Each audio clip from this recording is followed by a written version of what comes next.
Ya bueno, la primera parte era introducción a qué se entiende por conducta, desde el conductismo, los pilares de la visión terapéutica de la modificación de conducta y el condicionamiento y etiología de los trastornos de ansiedad.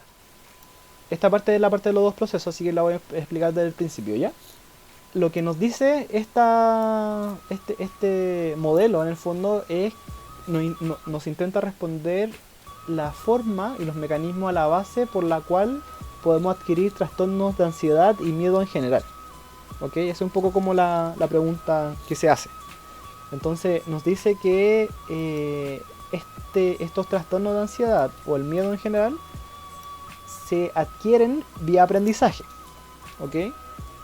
Y vía aprendizaje asociativo en particular, que es un tipo particular de aprendizaje. El aprendizaje asociativo es el que se conoce generalmente como pavloviano y el operante, que son dos tipos distintos de mecanismos de aprendizaje.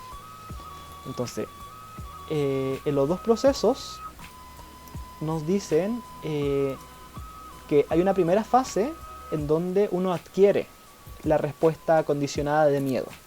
¿Ok? Y esta adquisición de la respuesta condicionada de miedo se da porque hay estímulos que en un principio son neutros, o sea, no generan reacción de miedo, pero que al ser pareados repetidamente, o a veces solamente hace falta una vez que se presente un estímulo que sí genera miedo, eso se llama adquisición en un solo ensayo, eh, producto de la variación de un estímulo neutro con un estímulo incondicionado que por sí solo genera miedo, el estímulo neutro comienza a adquirir las propiedades del estímulo incondicionado. Entonces acá se genera una suerte de transferencia de las propiedades aversivas en este caso, o sea, propiedades que generan miedo, del estímulo incondicionado a un estímulo neutro, y el estímulo neutro se transforma en un estímulo condicionado. ¿Ok? Entonces en este ejemplo vemos que el estímulo neutro, que pueden ser situaciones sociales en un principio, que no generan ningún tipo de reacción fóbica o de miedo, se da que las situaciones sociales en donde uno ve a los compañeros, por ejemplo, en la clase, generó en algún momento burla de los compañeros y ser el centro como de atención de las burlas. ¿Ok? Ser burla de los compañeros por sí solo genera una reacción de miedo. ¿Ok? Entonces lo que se va a pasar acá es que al transcurrir el tiempo, las situaciones sociales por sí solo van a generar una reacción fóbica, o sea, vamos a empezar a tener miedo a las reacciones a las situaciones sociales, porque las vamos a asociar con la burla de los compañeros, aunque no se dé esa burla, ¿ok? Entonces, una vez adquirida la respondiente de miedo, que es como a veces se conoce a la respuesta, eh, vamos a tener sujetos que cuando se enfrenten a situaciones sociales van a incrementar sus tasas de miedo. O sea, van a sentir las condiciones fisiológicas, cognitivas y comportamentales que se relacionan con el miedo. Aumento de la presión, aumento de la palpitación, aumento de la sudoración, cogniciones relacionadas con peligro, tensión muscular. Y todo eso solamente si uno se expone a estas personas que tienen una asociación fóbica a situaciones sociales, a pesar de que esas situaciones sociales sean inocuas, ¿ok? Porque puede ser que en algún momento nosotros relacionamos situaciones sociales con burla a los compañeros, pero después estas situaciones sociales se podrían llegar a presentar solas, pero igual le vamos a tener miedo. Esto es lo que decía la clase pasada con respecto a que esta visión de la psicología habla harto sobre responder a un estímulo como si fuera otro. ¿Ok? O sea, acá estamos respondiendo a las situaciones sociales como si automáticamente significaran burlas de los compañeros. Esta es la primera fase, la fase de adquisición. ¿Se entiende eso hasta acá? ¿O lo puedo explicar de otra manera también?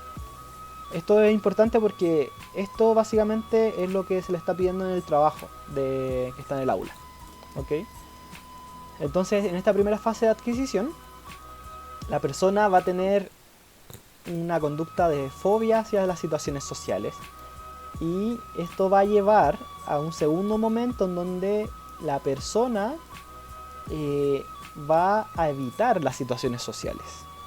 ¿Por qué creen que evitaría las situaciones sociales? Para no exponerse a las burlas, ¿cierto? Acá lo curioso es que la persona en realidad no sabe si van a venir las burlas o no en las situaciones sociales. O si lo sabe. ¿Qué creen ustedes? Claro, hay una suposición a la base. Hay una suposición que se fundamenta en un proceso de condicionamiento respondiente o pavloviano. ¿Ok? Entre paréntesis, condicionamiento pavloviano, condicionamiento respondiente, son sinónimos, ¿ya? Ok, entonces, como esta persona supone que puede recibir cierto estímulo aversivo en situaciones sociales, esta persona los termina evitando. ¿Ok? Ahí se genera un proceso de evitación. Y básicamente cuando uno dice la persona supone que va a evitar cierta cosa, es lo que hay autores en el análisis de la conducta que dicen que el aprendizaje asociativo sirve para poder predecir nuestro medio ambiente, para poder representarlo y poder predecirlo y poder escapar de situaciones posiblemente peligrosas. ¿Ok? Entonces lo que hace esta persona es representarse las situaciones sociales como burla de los compañeros, de alguna forma. Y responde a ellas como si fueran un estímulo fóbico. Lo que genera a largo plazo este tipo de asociación y de pensamiento es que la persona va a evitar estas situaciones y al evitarlas nunca se va a enfrentar al contraste de su hipótesis, de alguna forma. ¿Ok? ¿Cómo la persona se va a enterar de que las situaciones sociales no siempre involucran burla de los compañeros si la persona las termina evitando? ¿Ok? Entonces acá se dan dos procesos, que este es el modelo de los dos procesos. Un primer proceso de adquisición que nos explica cómo se adquieren las conductas fóbicas y un segundo proceso que es el de mantención, que se relaciona con el condicionamiento operante, que sería el condicionamiento de la evitación. Entonces la conducta de evitación a las situaciones temidas genera que la persona no se exponga a las situaciones temidas y por ende no haya extinción. Y lo que hace eso a largo plazo es mantener la asociación fóbica. Es un poco la magia de este modelo. Nos explica cómo se adquieren, pero la adquisición no siempre se relaciona con la mantención. Por ejemplo, uno podría entender por qué una persona tiene un trauma, porque uno le encuentra cierto significado en la infancia y hay ciertos eventos que se relacionan con la adquisición del trauma, pero eso no implica que uno puede explicar por qué ese trauma se ha mantenido tanto tiempo. Ahí son dos cosas distintas, la mantención y la adquisición. Entonces, el modelo propone que la primera fase es una fase de adquisición relacionada con el condicionamiento respondiente o pavloviano y una segunda fase de mantención relacionada con el condicionamiento operante o instrumental, que también a veces se le llama.